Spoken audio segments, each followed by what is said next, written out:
국민의힘의 전통적인 지지층은 국민의힘에 대한 감정은 네. 창피하다, 쪽팔리다 이건 것 같아요. 아, 쪽팔리다. 네. 너희들을 네. 지지하기에는 네네. 너희들과 내가 정치적 입장이 같다라고 하기에는 좀 네. 창피하다 그런 네. 감정인 것 같아요. 네. 저는 쪽팔리다란 샤이보단 쪽팔리다란 말이 더 맞거든요. 네네. 제 개인적인 생각으로. 그러면 이분들을 투표장에 끌고 나와서 결국은 국민의힘을 찍게 할 동력이 무언가 그런 것들을 국민의힘이 찾아내서 선거 전략가들이 찾아내서 움직이게 해줘야 되는데 저는 네. 지금 결국 생각해낸 게 네. 박근혜 네. 전 그렇죠. 대통령인데 네. 박근혜 전 대통령의 등장 네. TK를 제외하고는 마이너스일 가능성이 크다 이렇게 저는 봅니다. 지금 정치라고 하는 것은 오늘 이거 하루 장사하고 말 그런 뜨내기가 판이 아닌 이상은 네네. 6개월 후 1년 후 그리고 2년 후 총선에서도 국민들을 설득해야 되는데 이와 같이 명백하게 헌법재판소에서 만장일치로 탄핵 판정을 받으신 분을 전면적으로 등장하는 게 얼굴로 등장시키는 것이 2년 후, 4년 후 그와 같은 국민의힘의 미래와 보수의 미래와 연관지어 본다라면 저는 조금 바람직하지 않다. 그럼 현실적으로 그와 같은 희망을 가지고 있는 것도 조금 의아하긴 하지만 우선은 본다라면 5석, 6석을 희망을 하고 그와 같은 상황에선 우리가 사퇴할 이유는 없다라는 현실인식과 기대를 가지고 있는 사람이라면 저는 이 사람들이 참패한다라고 해서 물러날까? 절대 그럴 리 없다라고 봅니다. 참패의 사유를 얼마든지 알리바이를 지금 많이 가지고 있잖아요. 넘버 1 한동훈, 넘버 2 박근혜. 이미 두 가지가 있잖아요. 한동훈의 배신행위 때문에 한동훈의 패약질 때문에 우리는 졌다. 박근혜 전 대통령 등장시켰던 게 패착이었다. 저는 이분들 이 이야기 분명히 할 거다. 계엄의 강뿐만 아니라 박근혜 전 대통령을 소환해냄으로써 결국은 모두들 스스로 건넜다라고 생각했던 탄핵, 이전의 탄핵의 강마저도 본인들 다시 돌아가 버렸잖아요. 민주당이 승리했다라면 결국 계엄의 강, 탄핵의 강일 테고 저는 국민의힘이 만에 하나 15대 1로 출발했을 때 13대 3, 12대 4가 된다라면 그건 국민의힘이 잘했다라기보다는 어떤 민주당의 일방적인 독주의 모습, 파행적인 모습을 조금이라도 견제하려는 어떤 국민들의 발버둥이지 않았을까 그렇게 본다라면 이렇게 뭡니까? 최근에 여러 가지 이슈가 되고 있는 박근혜 전 대통령의 네. 뭐 전면적인 등장 네. 이런 것들까지 감안한다라면 네네. 저는 쉽진 않을 것 그러니까 같아요. 그 정도 변수는 영향을 미칠 만한 크게 흐름을 바꿀 만한 변수는 안 되고 오히려 마이너스 효과가 저는- 있을 수도 있다. 네, 마이너스일 수 있다. 네. 네. 플러스냐 마이너스냐 이렇게 단답형으로 물어본다라면 네, 박근혜 네. 전 대통령의 등장 네. TK를 제외하고는 마이너스일 가능성이 크다 이렇게 저는 봅니다. 그 부동층의 비율이 뭐 조사마다 좀 차이는 있지만 뭐 15% 많은 경우에는 20%까지 나타나고 있는데 이분들이 이제 투표장에 갈지 안 갈지는 뭐 확실치는 않습니다만 네. 어쨌든 이제 국민의힘을 포함한 이제 범보수층에서는 그래도 샤이 보수가 있다. 예. 근데 지금 이제 보수가 좀 마음에 안 들어가지고 네. 좀 떠나는 있지만 네. 그래도 막판에는 보수를 찍을 거다라는 예. 그런 기대감을 갖고 있는 사람들이 있긴 있거든요. 그렇더라고요. 네. 예. 네. 이 샤이 보수의 존재 또 샤이 보수가 영향을 미칠 가능성은 좀 낮게 보시는 건가요? 어떻게? 저는 이제 네. 샤이 보수를 조금 이제 네. 뭐랄까요 친근한 어휘로 해보자면 네네. 저도 뭐 이렇게 22대 총선을 앞서 이력에서도 말씀해 주셨지만 이제 비대위원으로 참여했고 네. 그리고 특히나 대구 경북 부산 경남을 중심으로 해서 본다라면 영어로는 샤이지만 네네. 저는 지금 국민의힘의 전통적인 지지층은 국민의힘에 대한 감정은 네. 창피하다, 쪽팔리다 이건 것 같아요. 아, 쪽팔리다. 네. 너희들을 네. 지지하기에는 네네. 너희들과 내가 정치적 입장이 같다라고 하기에는 좀 네. 창피하다 그런 네. 감정인 것 같아요. 그러면 네. 이런 창피한 감정, 그러니까 네. 수줍은 샤이한 감정이 아니라 너희들을 네. 지지한다고 하기엔 내가 좀 네. 저는 쪽팔리다란 샤이보단 쪽팔리다란 말이 더 맞거든요. 네네. 제 개인적인 생각으로 그러면 이분들을 투표장에 끌고 나와서 결국은 국민의힘을 찍게 할 동력이 무언가 그런 것들을 국민의힘이 찾아내서 선거 전략가들이 찾아내서 움직이게 해줘야 되는데 저는 네. 지금 결국 생각해낸 게 네. 박근혜 전 그렇죠. 대통령인데 네. 장동혁 대표가 약간 물러나면서 박근혜 전 대통령을 좀 앞세우는 네. 예, 그런 것 같아요. 예. 예. 근데 그게 네. 그와 같은 음, 이른바 국민의힘 부동층 내지는 국민의힘 전통적인 지지층들의 어떤 이반되었던 민심을 끌어낼 것인가 하면은 조금은 저는 회의적이다.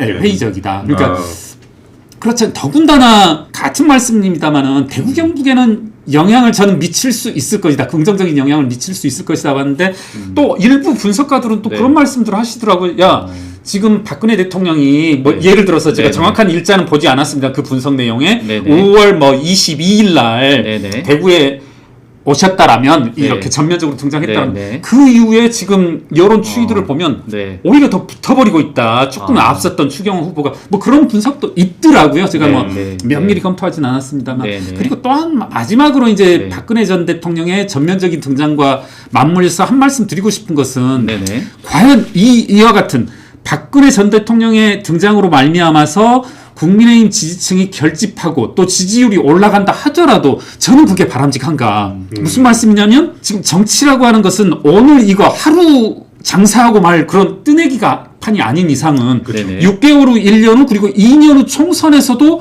국민들을 설득해야 되는데 이와 같이 명백하게 헌법재판소에서 만장일치로 탄핵 판정을 받으신 분을 전면적으로 등장하는 게 얼굴로 등장시키는 것이 2년 후, 4년 후 그와 같은 국민의힘의 미래와 보수의 미래와 연관지어 본다라면 저는 조금 바람직하지 않다. 그런 면에서 보더라도 설사 네, 네. 어떤 네. 뭐 당장의 어떤 정치적인 네. 이득이 있을지라도 네, 네. 좋아 보이진 않는다. 근데 박근혜 전 대통령이 그 지금 이제 돌고 있는 모습을 보면 처음에 대구에 이제 집원 유세 나왔을 때만 해도 예. 아 그래도 대구니까 네. 뭐 그러실 수도 있겠다 생각했는데 지금 뭐 거의 전국 유세를 다니는 이제 그런 이제 모습을 좀 보이고 있잖아요. 네네. 이제 어제 그저께 같은 경우엔 뭐 이재명 대통령하고 같이 부산에서 맞습니다. 좀 네. 만나는 그런 모습까지 보였는데 네.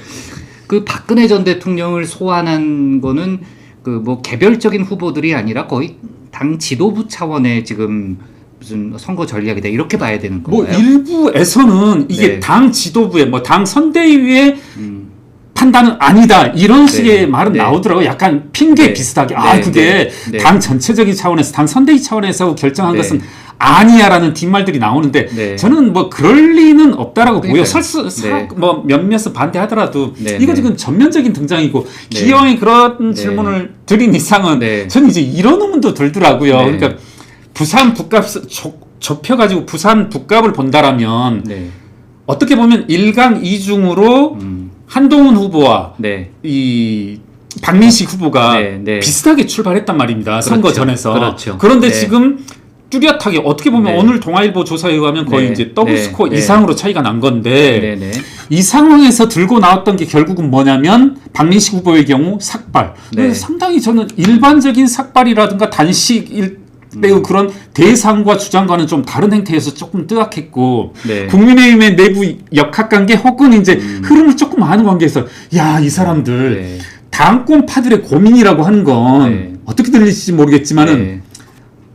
뭐 예를 들어서 네. 북갑이다, 부산이다, 대구에다 네. 동원할 수 있는 카드라는 게 네. 네. 얼굴이 알려진 사람일 네. 수밖에 없을 텐데, 네. 그러니까 그렇죠. 제가 말씀드리려는 것은 당권파가 내세울 수 있는 카드, 인물로서 카드가 별로 없다. 왜냐하면 누구를 A라는 사람, B라는 사람, C 사람을 내놓는다 한들 사실 몰라요. 국민들이 몰라요. 네. 네. 실제 그런 일이 네. 있었거든요. 네. 총선 네. 때도. 네. 그럼 결국 얼굴 아는 사람이라고 하는 게 신동욱 의원, 김민전 의원 이런 분들인데 김민전 의원 또 오빠로 말미암아서 여러 가지 논란을 불러일으켰고 그렇게 본다라면 당권파가 쓸 수 있는 맨 마지막 카드. 그러니까 뭐 이건 본인들의 회심의 카드라기보다는 쓸 수 있는 써볼 수 있는 마지막 카드로 박근혜 전 대통령을 꺼낸 것인데 이게 과연 긍정적인 영향을 미칠 것인가 말씀하신 것처럼 중도층의 어떤 표심의 향방에 좋은 영향을 미칠 것인가 하면은 조금 저는 회의적입니다. 네. 국민의힘의 어떤 문제점이라고 한다라면 그거라고 봐요. 그러니까 지금 분명히 양당으로 갈라지지 않는 부동층, 중도층이 있는데 네. 이걸 끌어오기 위한 노력, 원인이 있고서 결과를 바라볼 때 이것과 원인과 결과를 노력과 최종적인 결과를 비교하면서 봐야 될 텐데 저는 그럼 중도층을 흡수하기 위한 노력, 부동층을 흡수하기 위한 어떤 조처들을 취했는지 먼저 물어야 될 것 같아요. 그렇게 본다라면 이와 같은 영원, 그러니까 계속 약간 중업보다는 말 그런 것도 있습니다만은 뭔가를 하고 나서 결과를 발휘하지 어떤 조처를 취하고 나서 노력을 하고 나서 결국에는 6월 3일에는 전통적인 지지층들이 돌아서서 우리 당을 찍을 것이다 해야 될 텐데 지금 아무것도 없잖아요. 아니 한 거라고는 뭐 그거잖아요. 박근혜 전 대통령의 등장인데 그럼 이제 저는 무슨 우려까지 드냐면 이분들 나중에 최종적인 선거 결과 나오고 나서는 또 박근혜 전 대통령에게 책임을 탓을 하려고 하지 않을까. 무슨 말씀이냐면 야 우리가 결국은 최종적으로 이와 같은 결과가 나왔는데 이게 우리의 큰 실수가 실착이 있었는데 박근혜 전 대통령을 이렇게 마지막에 정면에 등장시키는 게 우리 실수였다.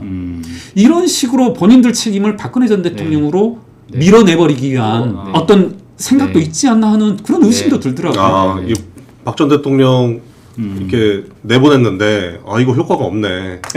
박 전 대통령 때문이네. 사실은 지금 박근혜 전 대통령 등장 말고 지금 하고 있는 게 아무것도 없잖아요. 전국적으로는 특별히 없죠. 눈에 띄는 무슨 프레임 같은 게. 다음 주 지방선거 결과에 따라서 국민의힘 지도부가 어떻게 반응할지 예상을 좀 해보려고 하는데 이 성적이 좋은 경우 아니면 참패한 경우 이렇게 나눠서 전망을 간단하게 해볼 수 있을까요? 그러니까 이게 참 제 개인적으로도 지대한 관심을 가지고 있는 사안인데 어제 보도가 있더라고요, 저녁에.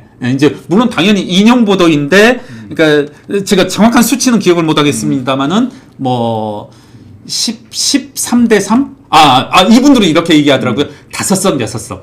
광역단체장 5석, 6석을 얻으면 우리는 사퇴할 이유가 전혀 없다.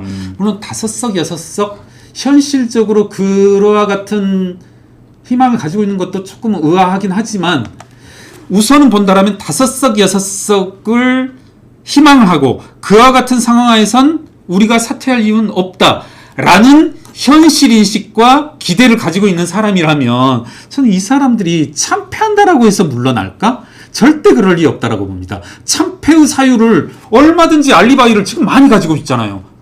넘버 1 한동훈, 넘버 2 박근혜. 이미 2가지가 있잖아요. 한동훈의 배신행위 때문에, 한동훈의 패약질 때문에 우리는 졌다. 박근혜 전 대통령 등장시켰던 게 패착이었다. 저는 이분들 이야기 분명히 할 거다. 본인의 사유, 장동혁의 책임이 있다. 당권파의 어떤 일련의 행각들의 선거 대책들의 이정현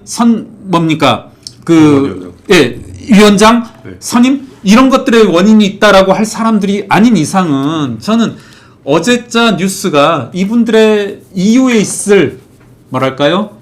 행동의 복선이라기보다는 지침이 아닐까, 판단의 지침이 아닐까 이렇게 생각합니다.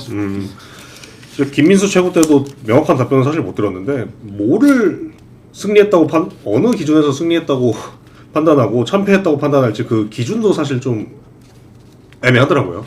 저는 그렇게 봅니다. 그러니까 저도 개인적으로 고민하는 부분인데, 그러니까 그런 하나만한 말이 뭐가 있냐 한다라면 드릴 말씀은 없습니다만 결국은 우리나라 정치 현실이 유권자들 특히나 중도 보수층의 판단 기준이라고 하는 것은 지금 현재 판단 기준은 뭐냐면 누가 더 신뢰라는 것 같아요. 아까 말씀드렸듯이 장동혁은 민주당의 전략자산, 정청래는 국민의힘의 전략자산인 상황 하에서 누구 때문에 이겼다, 누가 잘해서 이겼다라기보다는 민주당이 만약에 승리한다라면 저는 윤어게인 결코 나아가서 계엄의 강을 결국은 탄핵의 강을 스스로 못 건넜다는 것을 밝혔잖아요. 그러니까 계엄의 강뿐만 아니라 박근혜 전 대통령을 소환해냄으로써 결국은 모두들 스스로 건넜다라고 생각했던 탄핵, 이전의 탄핵의 강마저도 본인들 다시 돌아가 버렸잖아요.